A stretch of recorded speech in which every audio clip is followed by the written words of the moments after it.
Olá, eu sou a Bia Abdala e este é mais um episódio da série Quilting Fácil de A a Z.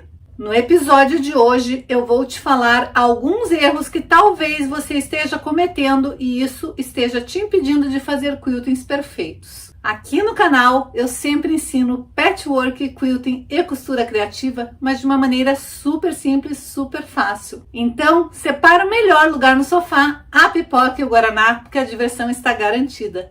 Se você quer aprender a costurar, vem comigo que eu te ensino. No episódio de hoje eu vou contar alguns erros que talvez você esteja cometendo e isso esteja te impedindo de evoluir na técnica de straight quilt. Erro clássico, erro número 1.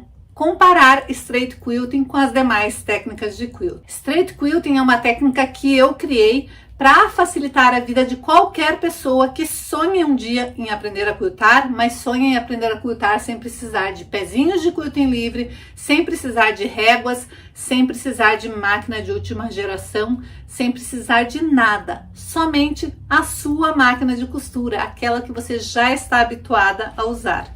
Então o principal erro é as pessoas compararem uma técnica com a outra. Não tem nada a ver a técnica de straight quilting com as formas tradicionais de quiltar. E por isso que é uma técnica nova, inovadora e libertadora. Erro número 2. Achar que para aprender straight quilting você precisa ter anos de prática.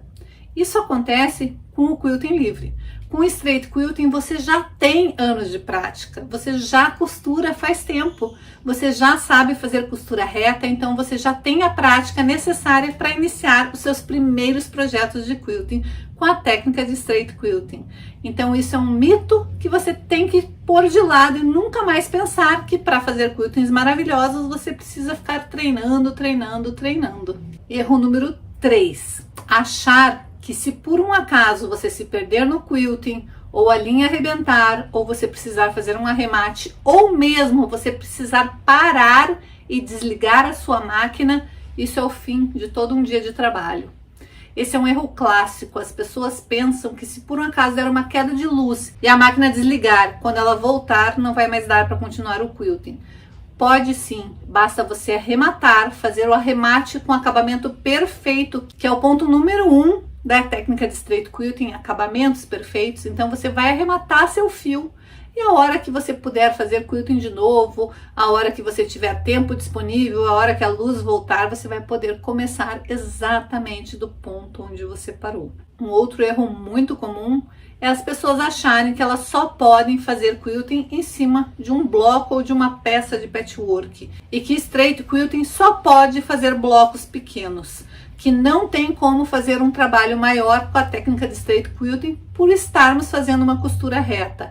Isso é um mito e eu tenho te mostrado dia após dia aqui nas nossas lives das 5h30 que é possível qualquer pessoa aprender a fazer qualquer tipo de quilting, de qualquer tamanho, a qualquer hora e em qualquer lugar, com qualquer máquina de costura. E um mito, não é nem um erro, é um mito, achar que a gente tem limitações por estarmos fazendo costura reta com a técnica de straight quilting. Hoje eu vou te provar como isso é mentira, como a gente consegue fazer até o caminho de bêbado, contanto que a gente programe, perceba o que a gente tem que fazer e calcule certinho o que a gente vai fazer. Até o caminho de bêbado pode ser feito com a técnica de straight quilting e nós vamos aprender isso numa aula prática, então vem comigo. Bom, vamos entender primeiro o princípio do caminho de bêbado. O caminho de bêbado são simplesmente vai e vens aleatórios para a gente ir preenchendo um lugar. Só que se a gente for fazendo totalmente aleatório, às vezes vai fazendo, vai quiltando, e quando a gente percebe, fica um grande espaço vazio. Esse é um medo muito grande que as pessoas normalmente têm quando elas estão fazendo o caminho de bêbado. De estar fazendo, faz, e de repente com aquele centro ali vazio. Por isso que é importante a gente planejar, principalmente quando a gente está iniciando. Então a primeira coisa que você vai fazer é um pequeno treinamento, um pequeno esboço no papel. Depois você vai tentar fazer aquilo no tecido. E eu sempre acho legal a gente dividir em partes o nosso pedaço de papel ou o nosso pedaço de tecido, porque com isso vai facilitar o preenchimento. Outra coisa que você tem que entender é que no caminho de bêbado, normalmente a gente faz um movimento de ossinho. Por que movimento de ossinho? Porque o tradicional desse tipo de quilting é a gente fazer este movimento, descer e fazer este movimento, subir e fazer. É como se fosse um coração. Imagine um coração aqui, um coração aqui, um coração aqui, só que não é um coração fechado. Então, é um movimento de ossinho. E o ossinho é porque ele simula um ossinho. Imagine que se eu tivesse vindo para baixo, fazendo esse movimento, seria um ossinho de cachorro. Só que nesse tipo de trajeto de quilting, uma das características é que as linhas não podem se cruzar. Então, eu não posso vir fazer isso, vir aqui, cruzar, fazer... Eu não posso ter cruzamento de costuras. É diferente de um quilting que tem looping, por exemplo. Esse quilting pode se cruzar. Este quilting não pode se cruzar. Então, eu tenho que planejar o meu trajeto de forma que ele não se cruze. Ele precisa ser sempre ossinho? Não, eu posso fazer algo diferente. Só que é mais fácil da gente fazer movimento de ossinho no início para treinar nosso cérebro do que fazer movimentos aleatórios. E eu sempre aconselho que a gente faça isso primeiro dividindo em etapas. Porque você vai iniciar de uma etapa e você vai, levando em consideração que nós estamos fazendo costura reta e não quilting livre. Então, nós vamos estar sempre vindo na direção de frente pra gente. Então, eu vou fazer os movimentos que eu quiser, preenchendo esta área, depois essa, depois essa. Depois, eu vou rotacionar meu tecido e vou voltar preenchendo essa. Depois, quando eu chegar aqui no final, eu vou rotacionar o tecido e preencher essa. Mas é legal a gente ter um esboço antes e depois transferir para o tecido. Então, você vai começar fazendo uma curva e um ossinho. Tentando preencher o máximo dessa área com movimentos mais largos. Primeiro, você vai tentar fazer um quilting amplo.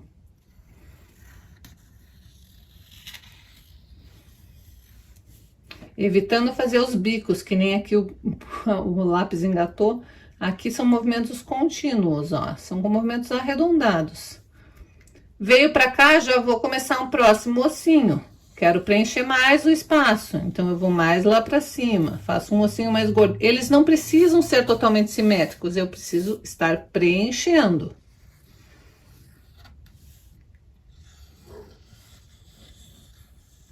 Aqui no final, o que que eu faço? Eu venho e começo vindo até embaixo para formar um ossinho.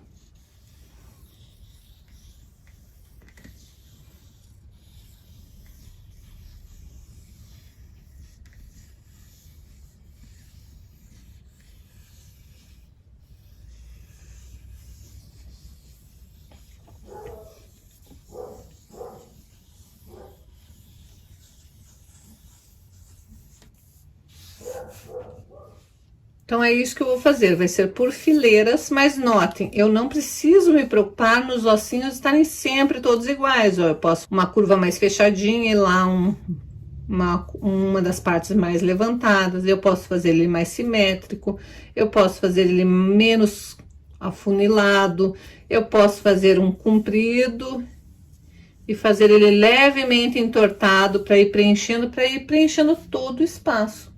Então, é esse tipo de movimento que você vai fazer no tecido. Então, aqui eu já subdividi o meu pedaço de tecido em pedaços menores e eu fiz os ossinhos. Mas notem que os ossinhos, eles não precisam ser padrão, até porque eu tenho que ir desenhando para ver como que vai ficar harmonioso no meu tecido. O importante é que tenha um preenchimento legal conforme você vai fazendo. Então, eu fiz um caminho que... Alguns lugares é parecido com o ossinho, mas tem alguns lugares que eu coloquei caminhos sinuosos no meio para formar o ossinho seguinte. Então, caminhos sinuosos e ossinho seguinte.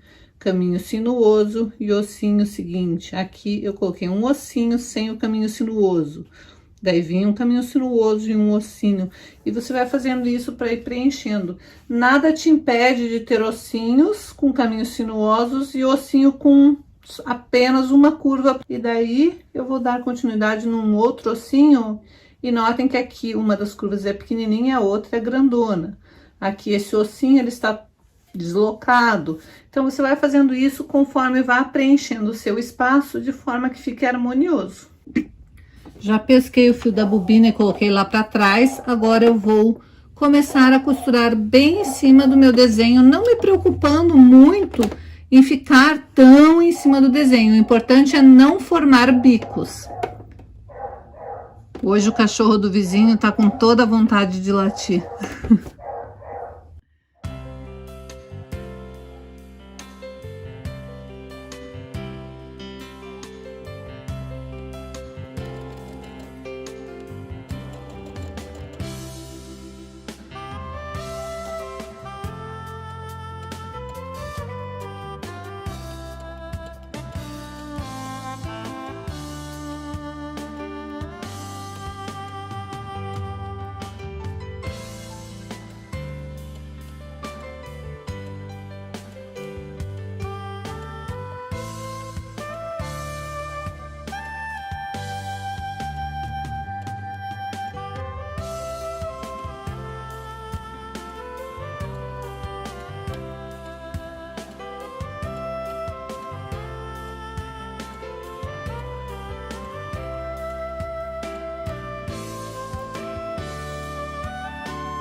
Notem que a minha preocupação não é me manter na linha neste quilting. A linha é só para me dar um norte, para eu saber mais ou menos para onde eu tenho que ir.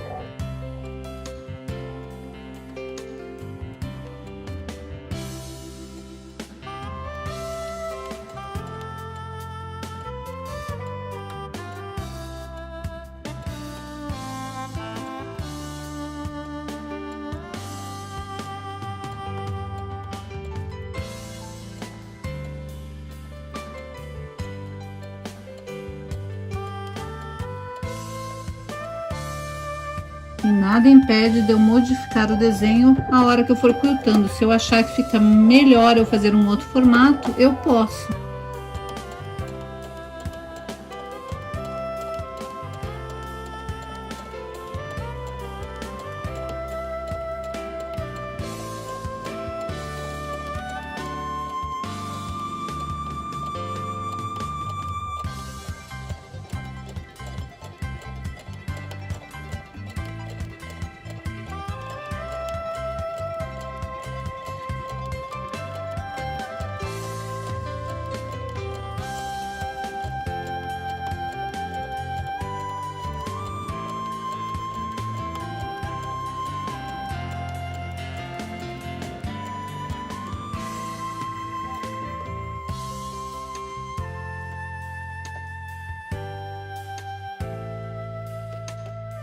Vamos que a minha linha da bobina prendeu por algum motivo, então eu vou ter que desfazer esse pedaço e fazer de novo. Na verdade, foi a minha linha do topo que deu bobagem. Ela se engatou aqui, ó, e daí ela começou a prender. Ela deu uma enrolada ali, começou a prender, e daí isso daqui começou a acontecer no meu quilting, olha. Como a linha do topo não tava mais indo, ela começou a tensionar a linha de cima. Então, eu vou ter que desfazer até aqui, porque toda essa parte ficou repuxada. Então, vamos lá. Se você nunca me viu arrumando um quilting com straight quilting, é assim que eu faço, ó. Eu vou desfazer. Neste caso, eu tô fazendo um quilting sem o forro, mas se fosse com o forro, é o mesmo processo. Você vai desfazer a parte que não deu certo. Nesse meu caso, assim, toda essa parte aqui que ficou repuxada, eu vou desfazer, só que sem arrebentar a minha linha. Na verdade, aqui eu vou ter que cortar um pouquinho porque ela tá dando nó ali. Mas eu vou desfazer um trecho suficiente de maneira que eu consiga depois fazer um nozinho, arrematar e continuar dali. Notem que ela tava tensionando tanto que tava desfiando a minha linha ali. Eu tenho que cortar esse pedaço que tá desfiado. Daí é só desfazer um bom trecho. Para eu conseguir dar o arremate, eu tenho que desfazer um bom trecho, porque eu preciso dar um arremate com um nozinho. Senão, esse meu quilting pode se desmanchar depois. E eu não quero isso, né? E eu vou escolher um trecho que seja mais ou menos reto, ou seja, eu vou desfazer até aqui. Na verdade, é um quilting todo curvo, então não tem exatamente uma parte reta, mas se eu pego bem na curva, fica muito difícil de eu dar continuidade. Então, eu procuro uma parte que seja mais ou menos reta. Cheguei nela, o que que eu faço? Eu viro pro avesso, puxo o meu fio.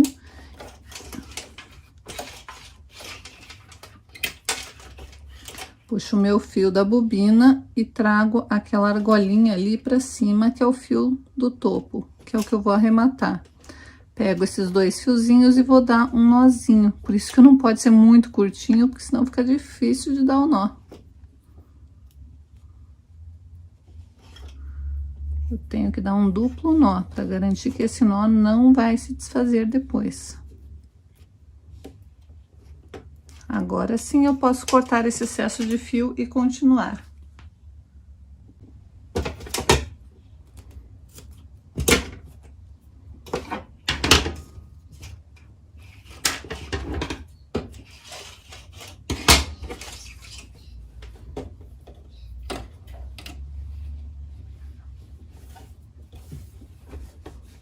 E para continuar, eu vou exatamente ali. Eu vou exatamente aonde eu tinha finalizado, onde eu dei o nozinho. Abaixo minha agulha segurando o fio do topo e levanto para pescar o fio de baixo.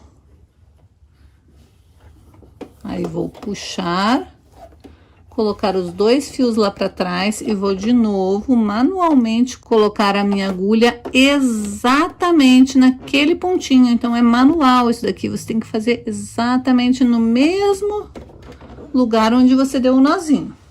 Ok, agulha abaixada, agora é só eu continuar. Depois, quando eu estiver bem longe, eu vou lá e faço o arremate.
Notem que eu mudei totalmente o desenho, porque eu achei que eu precisava preencher mais. Agora eu vou continuar.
Eu ainda preciso fazer esse arremate aqui, que é o fio que eu tinha começado, lembra? Mas olha aqui, como eu não segui o risco, fica difícil de olhar aqui em cima. Mas olhando o avesso, olha como fica legal esse tipo de quilting. E fica bem parecido com o caminho de bêbado tradicional. E eu preciso confessar que quando a primeira vez que eu vi um caminho de bêbado, eu fiquei pensando, como que a pessoa conseguiu fazer isso com costura? Meu Deus, como que ela conseguiu fazer todas essas voltinhas? E como na época eu não sabia que o caminho de bêbado ou o caminho sem fim era feito com o pé de máquina de quilting livre, eu comecei a praticar. E eu fazia e eu nem sabia que não era daquele jeito que normalmente era feito. Mas hoje em dia, quando eu quero fazer algum trabalho pequeno, porque normalmente eu não ponho esse tipo de desenho de quilting nos meus projetos, mas quando eu quero fazer um trabalho pequeno, eu prefiro fazer esse tipo de quilting, porque eu não quero ter que trocar o pezinho da máquina toda hora, baixar os dentinhos e me preocupar com regular minha máquina para o quilting livre. Então eu prefiro fazer usando a técnica de straight quilting, que como você pode ver, o resultado fica bem parecido e bem fácil de fazer, porque tem gente que não consegue dominar o pé do quilting livre para fazer esse tipo de trajeto. Então, se você quiser treinar, saiba que sim, é possível fazer isso com a técnica de straight quilting.